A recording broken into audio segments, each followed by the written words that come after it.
দফা ভোটের আগে তৃণমূল প্রার্থী সোমনাথ শ্যাম তার লাল ফাইল খুললেন, যে ফাইলে রয়েছে বিজেপি প্রার্থী রাজেশ কুমারের বিরুদ্ধে একগুচ্ছ অভিযোগ।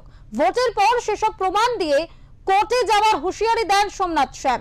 তিনি বলেন, ভোটের পর এই লাল ফাইল নিয়ে কোর্টে যাব। তৃণমূল প্রার্থী সোমনাথ শ্যাম অভিযোগ করেন, সিবিআই এর হাত থেকে বাঁচতে বিজেপিতে যোগদান করেছেন রাজেশ কুমার। তিনি তার পদ ভাঙিয়ে বিভিন্ন সময় বিভিন্ন ব্যবসায়ীকে প্রতারণা করেছেন। বিজেপি প্রার্থী হচ্ছেন Rajesh Kumar, retired IPS, PhD, MCom, MBA वगैरह वगैरह।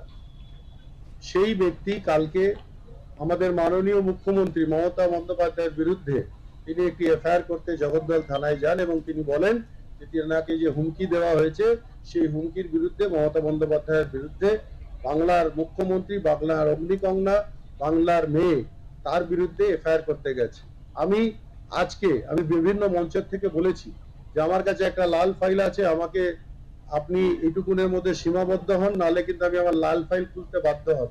আজকে লাল ফাইলের আমি মাত্র 2টো পাতা খুলবো আপনাদের সামনে, আর বাকিটা খুলবো হচ্ছে 4 তারিখের পরে কোর্টে। তাই আজকে প্রথম আমি আমার লাল ফাইলের পাতা খুলছি আপনাদের কিছু কিছু জিনিস দেখাবার জন্য, যে এই যে রিটায়ার্ড আইপিএস, এই রিটায়ার্ড আইপিএস একটা জোচ্চোর এবং করাপশনে লিপ্ত একজন মানুষ, যে মেম্বার সেক্রেটারি থাকাকালীন লাস্ট টার্মে যখন তিনি মেম্বার সেক্রেটারি ছিলেন, বিভিন্ন কোম্পানি পলিউশন কন্ট্রোল বলে মেম্বার সেক্রেটারি ছিলেন, সর্বোচ্চ পোস্ট সেটা কনস্টিটিউশন হিসেবে। সেই পোস্টে বসে বাংলার বুকে যত কর্পোরেট সেক্টর ফ্যাক্টরিজ আছে, ম্যানুফ্যাকচারিং ফ্যাক্টরিজ, হলদিয়া পেট্রোকেমিক্যালস থেকে আরম্ভ করে, মিশুবুশির থেকে আরম্ভ করে, এক্সাইড ইন্ডাস্ট্রিজ থেকে আরম্ভ করে বিভিন্ন কোম্পানি, তাদের পলিউশন, তাদের লিমিট ক্রস করে গেছে এবং তারা পলিউটেড করছে এনভায়রনমেন্টকে। তার এগেইনস্টে তাদের সবাইকে চিঠি দিয়ে, তাদের একের পর এই কর্পোরেট সেক্টরদের ডেকে তাদের থেকে টাকা নিয়ে, ঘুষ নিয়ে পরবর্তীকালে আবার কনসেন্ট টু অপারেট তাদের লিমিট বাড়িয়ে দেওয়া হয়। এই করে তিনি কয়েকশো কোটি টাকা কামিয়েছে। এই বিষয়ে সোমনাথ শ্যামের বিরুদ্ধে পাল্টা অভিযোগ করেন রাজেশ কুমারও। বিজেপি প্রার্থী জানান, সোমনাথ শ্যাম যে অভিযোগ করছে তা সম্পূর্ণ ভিত্তিহীন। উল্টে সোমনাথ শ্যামের স্ত্রীর সম্পত্তি নিয়ে সরব হলেন তিনি। উনি এটা জবাব দিই কি ওনার স্ত্রীর সম্পদ কি করে 60 মাসে 60 গুণ হলো। আমরা এটা জবাব ওনার কাছ থেকে চাইলাম, উনি দিতে পারছেন না।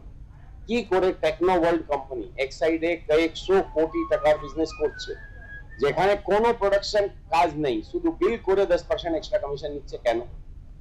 এটা এক্সাইডকে জবাব দিতে হবে, এদেরকেও দিতে হবে। এটা তো মানি লন্ডারিং অ্যাক্টিভিটিজ মধ্যে পড়ছে। কি করে জগদ্দলের বুকে কোনো প্ল্যান পাস করাতে গিয়ে 4.5-5 লাখ টাকা দিতে হবে? কেন প্রধানমন্ত্রী আবাস যোজনাতে মকান নথিভুক্ত করাতে গিয়ে 25,000 টাকা দিতে হবে? কেন জল জীবন মিশনে কানেকশন নিতে গিয়ে 8,000 টাকা দিতে হবে?